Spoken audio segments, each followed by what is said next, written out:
Halo Sobat Bima, selamat datang di Bimbingan Alumni UI. Pada video kali ini, Kak Galuh akan membahas soal pengetahuan kuantitatif UTBK yang pastinya akan membantu persiapan kamu biar lebih matang lagi. Oh ya, sebelum kita mulai, ada baiknya klik tombol like, subscribe, dan aktifkan lonceng notifikasi biar kamu tidak ketinggalan video-video pembelajaran lainnya. Gimana? Sudah siap? Ayo kita mulai!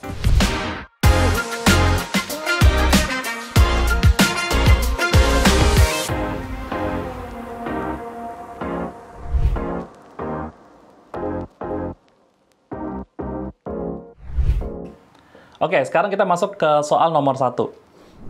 Fungsi f dan g didefinisikan dengan fx sama dengan x min 3 kuadrat plus 5 dan gx sama dengan fx plus 2. Itu dari soalnya ya. Berdasarkan informasi di atas, pilihlah jawaban dari pilihan benar salah berikut. Apakah G2 itu sama dengan F2? Benar nggak? Coba kita cek dulu ya F2. Kayaknya itu lebih gampang deh. Kan kita tahu ya bahwa fx sama dengan x min 3 kuadrat tambah 5. Oke? Kalau F2, berarti kita hanya mengganti nilai x. Semua nilai x yang di sini, itu diganti dengan 2. Gitu. Jadi dalam hal ini, 2 dikurangi 3 kuadrat plus 5. Oke? Sehingga kita dapatkan 2 dikurangi 3 itu min 1. Min 1 dikuadratkan jadinya 1. 1 ditambah 5 sama dengan 6. Oke, jadi F2-nya adalah 6. Oke. Sekarang gimana dengan G2? Ya udah, berarti kalau G2, kita ganti X-nya dengan 2. G2 sama dengan F. X-nya ganti dengan 2 juga dong. 2 tambah 2, 4. Nah, berarti kebutuhan kita adalah mencari nilai F4-nya dulu. Kita panggil lagi Fx sama dengan x min 3 kuadrat. Kita ganti x-nya dengan 4. Jadi F4 adalah 4 min 3 kuadrat ya. Kita tinggal ganti x-nya dengan 4 ditambah 5. 4 dikurangi 3 berapa? 1 ya. 1 kuadrat 1. 1 tambah 5 6 lagi. Sama aja dong. Ya benar. Oke, jadi ini 6. Jadi dari sini terbukti ya bahwa nilai G2 itu sama dengan nilai F2. Jadi ini pernyataan yang benar. Oke, lanjut. Grafik fungsi f dapat diperoleh dari pergeseran fungsi g dua satuan ke kanan. Oke. Jadi kalau kita punya fungsi fx, misalkan. Fx ini gambarnya gimana sih? Dia kalau kita lihat ya, jadi ini sebenarnya ada rumus cepatnya. Jadi fx itu sama dengan x min x puncak kuadrat ditambah y puncak. Gitu. Sebenarnya di sini ada kalikan a sih. Tapi dalam konteks soal ini, A-nya itu 1. Gitu. Oke, jadi XP-nya dalam hal ini adalah 3. Ya, lihat deh ini. X min 3 soalnya kan ya. Berarti XP-nya 3. Kemudian plus 5. Berarti plus 5 itu sebagai YP, Y puncak. Jadi dia berada pada koordinat 3,5. Kira-kira di sini. Ini gimana caranya kita menggambar grafik ya. Mungkin nanti bisa dievaluasi, direview lagi ya, materi tentang menggambar fungsi parabolik ya. Nah, bentuknya seperti ini, dan kita tahu bahwa koefisien dari x kuadratnya, ya, koefisien dari x kuadratnya itu positif 1. Positif itu artinya bentuknya dia senyum, kurvanya ya. Ya, kira-kira seperti ini. Kalau kita mau gambar grafiknya ya. Oke. Ketika kita menggeser ke arah kanan, ini namanya fungsi fx ya. Ketika kita geser ke arah kanan, sejauh 2 satuan, yang ini kita geser ke arah kanan, 1, 2. Maka puncaknya di sini dan gambar grafiknya itu jadi seperti ini. Dan ini fungsinya menjadi fx min 2. Jadi ingat aja kalau ke kanan itu berarti ini yang minus. Sebaliknya, kalau ke arah kiri, itu justru positif. Oke, seperti itu ya. Jadi kalau misalkan diketahui nih, ada fx plus 2, itu berarti bentuk kurvanya dia itu adalah geser 2 satuan ke kiri dari fungsi fx. Dari fx. Itu artinya G itu digeser ke arah kiri dua satuan dari fungsi f. Oke. Nah, sekarang kalau begitu ya, misalkan ini di sini nih. Ini fungsi g-nya nih misalkan. Karena ini hasil geser ke arah kiri dua satuan. Jadi ini adalah fungsi gx. Gitu ya. Sekarang kita cek lagi apakah f diperoleh dari pergeseran fungsi g dua satuan ke kanan. Jawabannya benar. Karena g digeser dua satuan ke kanan menjadi fungsi f. Oke. Grafik fungsi f memotong garis x sama dengan 0 di 0,14. X sama dengan 0 di sini ya. Jadi kita tinggal masukkan aja. F0 itu sama dengan 0 min 3 kuadrat ditambah 5. Min 3 kuadrat itu 9, tambah 5 sama dengan 14. Ya. Berarti betul juga ya, bahwa fungsi f itu ketika x-nya 0, maka nilai ketinggiannya itu adalah 14. Oke, jadi soal untuk nomor 1 ini benar, benar, dan benar.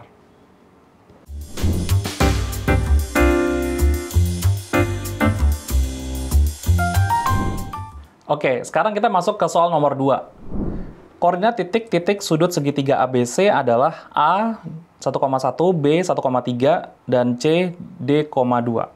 Oke, jadi kita lihat di sini titik C-nya ini masih nggak jelas ya, karena apsis dari titik C-nya, yaitu D, itu belum diketahui. Apakah garis Y sama dengan MX? Ini juga garis yang kita nggak tahu bentuknya seperti apa, karena M-nya juga belum tahu. Memotong segitiga ABC, ya. Apakah garis Y sama dengan MX memotong segitiga ABC? Itu dulu. Putuskan apakah pernyataan 1 dan 2 berikut cukup untuk menjawab pertanyaan tersebut. Oke. Yang pertama-tama kita coba cari tahu dulu titik A, B itu seperti apa. Kita bisa gambar di sini. Ini sumbu Y dan ini adalah sumbu X.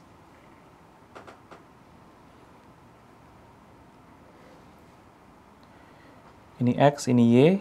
Kemudian 1,1 itu kira-kira di sini ya. Ini 1, ini 1. Kemudian 1,3 itu kayak di sini. Ini 3 ya. Oke, jadi ini adalah titik, kalau ini adalah titik A, dan ini adalah titik B. Oke, nah kemudian titik C itu berada pada ordinat 2, atau berada pada ketinggian 2. Jadi kita nggak tahu ada di mana posisinya, tapi yang jelas dia ketinggiannya itu di 2 sini. Oke, sekarang kita coba masukkan garis Y sama dengan MX. Itu seperti apa? Jadi garis Y sama dengan MX ini adalah garis yang pasti melewati 0,0. Kenapa? Karena ketika X-nya 0, Y-nya pasti 0. Itu ya. Oke, sekarang kita cek dulu ya. Ketika M-nya lebih dari 1, dan D-nya kurang dari 1, apakah pernyataan tersebut cukup untuk menjawab pertanyaan bahwa garis MX, Y sama dengan MX memotong segitiga ABC? Kalau misalkan D-nya kurang dari 1, berarti D itu di sebelah sini berarti. Bisa kita pilih di daerah merah ini. Salah satunya gitu ya. Terserah. Pokoknya titik D itu ada di sini boleh. Atau di sini. Atau dimanapun gitu ya. Pokoknya di sebelah kiri dari 1. Karena D-nya kurang dari 1. Nah sekarang, kalau seandainya kita gambar seperti ini. Oke, jadi segitiganya adalah seperti ini. Lalu M-nya itu kan lebih dari 1. Kita buat yang besar aja sekalian ya. Jadi M-nya itu misalkan 500. Y sama dengan 500X. Jadi kira-kira dia akan curam sekali. Karena gradiennya sangat besar. Berarti sangat curam. Gini ya misalkan ya. Dan dalam kondisi ini berarti tidak memotong. Tapi bisa juga D-nya itu misalkan negatif. Misalkan dia kayak gini.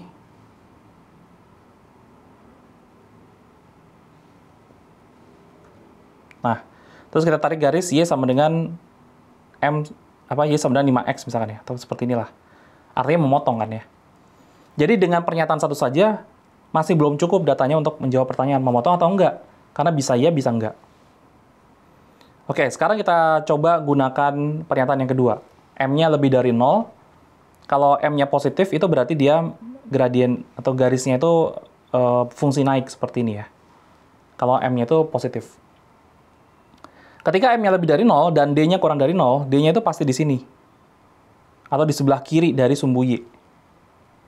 Oke, kalau M-nya itu lebih dari 0, ini segitiganya ya, maka dia bisa aja kayak gini, atau bisa juga dia kayak gini. Jadi bisa memotong, bisa juga tidak. Ya, kalau ini memotong, kalau ini tidak. Jadi belum cukup data yang diberikan untuk menjawab pertanyaan.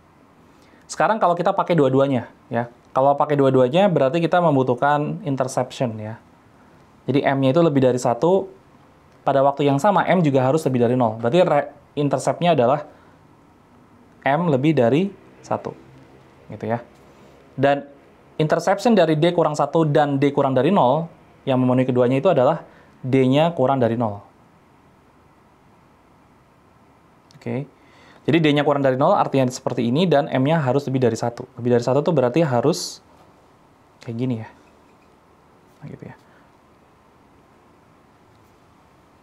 Oke. Jadi artinya kalau kayak gini tuh udah pasti dia memotong ya segitiga tersebut. Sehingga dengan demikian pernyataan keduanya harus digunakan. Jadi jawabannya adalah C ya. Dua pernyataan berikut cukup untuk menjawab pertanyaan, tetapi satu pernyataan saja tidak cukup. Jadi jawabannya adalah C.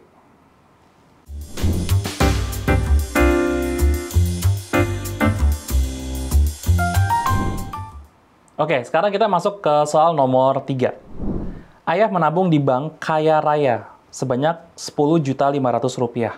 Jika bank menerapkan bunga tunggal 12% per tahun, oke, jadi konsepnya ini bunga tunggal, dan persentasenya adalah 12% per tahun, maka jumlah tabungan ayah setelah 7 bulan adalah berapa rupiah? Oke, jadi kalau kita memanggil bunga tunggal, konsep dasar dari bunga tunggal itu adalah investasi awal kita itu akan bertambah konstan sepanjang waktu. Jadi kalau kita misalkan punya variabel waktu di sini, dan ini adalah jumlah tabungan, misalkan N gitu ya, maka bentuk kurvanya adalah garis lurus gitu. Jadi akan seperti ini. Ya, bentuknya linear. Jadi dia didiamkan aja begitu ya. Dan nilai awal dari investasi ini itu adalah 10.500.000, atau kita sebut aja dulu N0 ya. Nah, ketika 1 tahun, sudah lewat 1 tahun, ini ya, maka ada, kita lihat di sini kenaikan. Nah, ini kenaikannya nih. Nah, kenaikan ini yang disebut sebagai bunga. Oke, bunganya. Besar bunganya itu adalah I persen, atau interest dalam bahasa Inggris ya, atau persentase bunganya, dikali dengan N0. Itu besar bunganya. Oke. Dan seiring berjalannya waktu, itu bunganya itu semakin lama semakin banyak ya. Jadi kalau kita lihat di sini, nilai pada waktu T itu adalah N0, nilai tabungan awal ditambah bunga. Bunganya itu adalah I persen dikali N0 dikali waktu ya. Kenapa begitu? Karena semakin lama itu akan semakin meningkat. Jadi bunganya semakin lama semakin tinggi gitu. Nah, perlu diketahui bahwa satuan dari T ini bergantung pada satuan yang diketahui pada I. Jadi kalau misalkan persentasenya merujuk pada tahun, berarti setiap 1 tahun itu berarti dihitung T-nya 1. Tapi kalau seandainya ya, misalkan I-nya itu, misalkan aja nih, 12% per semester gitu ya. Per semester. Terus dia nabung berapa lama? 1 tahun. Berarti T-nya 2. Kenapa 2? Karena 1 tahun itu periodenya yang kedua. Gitu ya. Karena 1 tahun itu 2 semester. Oke, jadi di soal ini kita akan tulis ya, ketika setelah 7 bulan, nilai 10.500.000 itu jadi berapa? Kita gunakan rumus ini. N0-nya adalah, atau ini bisa kita faktorisasi dulu ya. N0, 1 plus I persen dikali T. Ya, kenapa nih 1? Karena ini kan N0 dikali 1 sebenarnya kan ya. Dan variabel yang sama antara ruas suku pertama dan suku kedua itu adalah sama-sama N0. Nah, faktor yang sama itu keluar dari tanda kurung seperti ini. Jadi, N0-nya di luar.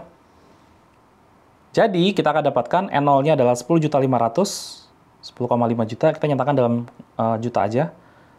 Dikali 1 plus interest-nya itu 12%. 12 per 100. Waktunya itu 7 bulan. 7 bulan itu 7 per 12 tahun. Oke, ini kita bisa cancel, kita bisa kecoret. Kemudian kita punya 10,5 kali 1 ditambah 10,5 kali 7 dibagi 100. Berapa itu?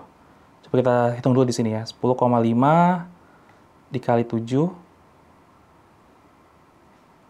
7 kali 0, 0, 0 tambah 3, 3, 7 kali 1, 7. Terus ada komanya di bawah, di belakang koma 1 ya. Angka di belakang koma adalah 1. Jadi 73,5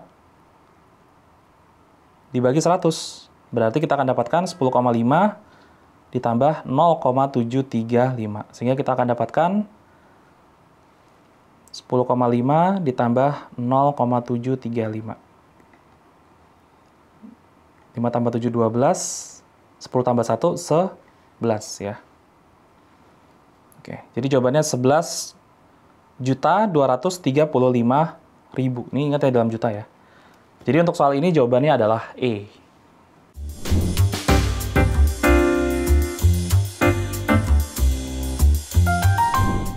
Oke, sekarang kita masuk ke soal nomor 4. Diberikan data 5, 7, 9, dan seterusnya sampai 20. Ini ada berapa data nih? 1, 2, 3, 4, 5, 6, 7, 8, 9, 10, 11, 12. Dan kalau kita lihat, sudah diurutkan dari yang terkecil hingga yang terbesar. Oke. Kemudian, kita lihat nih, ada 4 pernyataan. Pernyataan 1, 2, 3, 4. Banyaknya pernyataan yang benar adalah berapa banyak? Oke. Sekarang kita tinggal cek aja dulu ya. Pernyataan 1, median dan modus bernilai sama. Benar nggak ini? Kita cari median dulu ya. Jadi median itu adalah data yang ke tengah. Jadi kalau misalkan tadi ada 12 ya, 1, 2, 3, 4, 5, 6, 7, 8, 9, 10, 11, 12. Ada 12. 12 itu berarti genap. Oke. Nah, tengah-tengahnya mana? Caranya gini.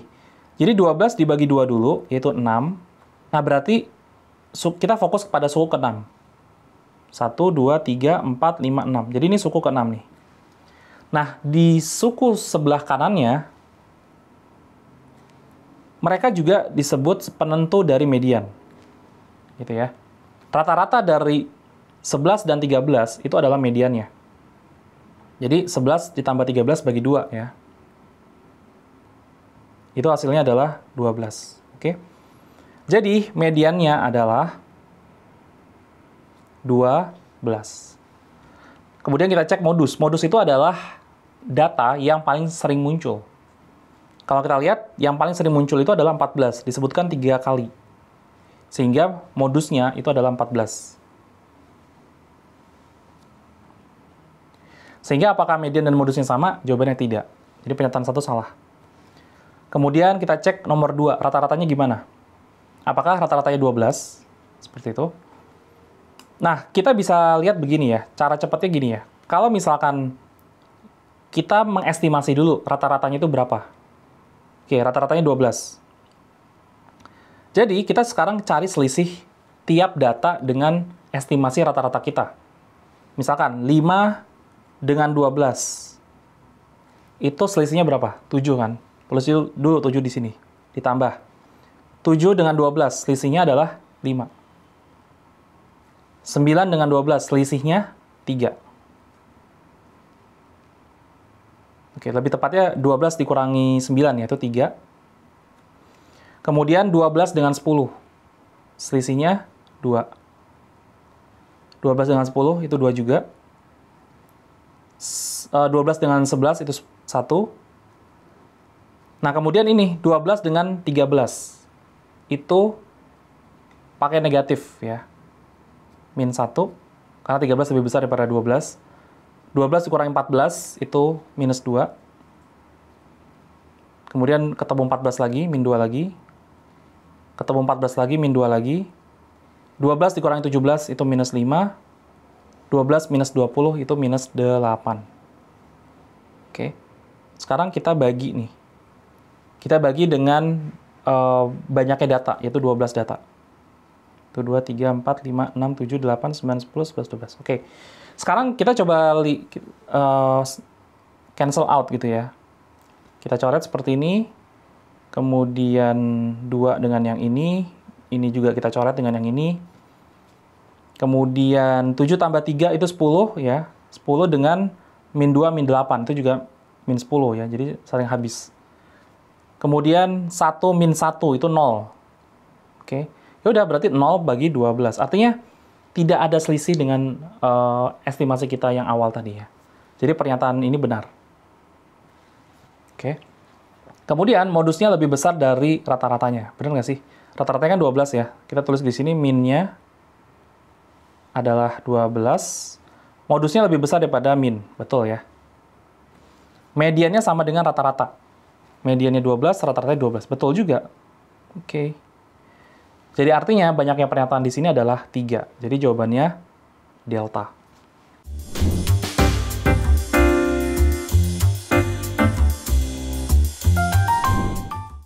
Oke, sekarang kita masuk ke soal nomor 5. Oke. Bank XYZ menawarkan bunga tunggal dengan suku bunga 5% per tahun. Oke, tadi kita udah lihat ya di video sebelumnya juga tentang bunga. Kita tahu langsung kita tulis di sini NT sama dengan N0 1 plus I kali T. Ya, interest atau persentase.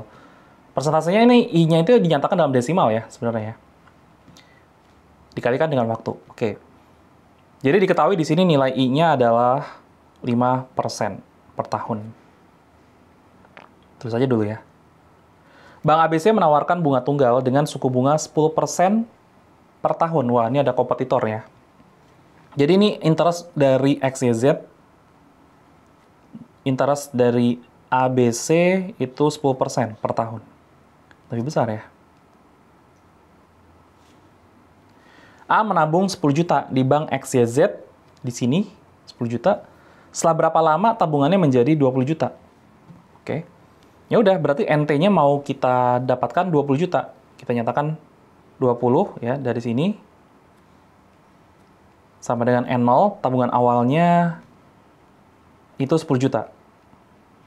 Oke, jadi 1 ditambah interest, karena dia di XYZ ya, dia berhak mendapatkan 5% per tahun. 5/100. Nah, waktunya nih, T-nya, kita nggak tahu. Oke, kita bagi kedua ruas dengan 10. 20 bagi 10 adalah 2. 1 ditambah 5/100 dikali T. Oke, jadi di sini harus 1 nih. Ya kan? Supaya 1 tambah 1 adalah 2. Kalau begitu, berarti T-nya adalah, jadi 5/100 itu dikali T sama dengan 1, maka T-nya sama dengan 100/5, yaitu 20. Jadi dibutuhkan waktu 20 tahun untuk bisa sama dengan 20 juta ya. Jadi soal untuk nomor 5 ini jawabannya adalah D, 20.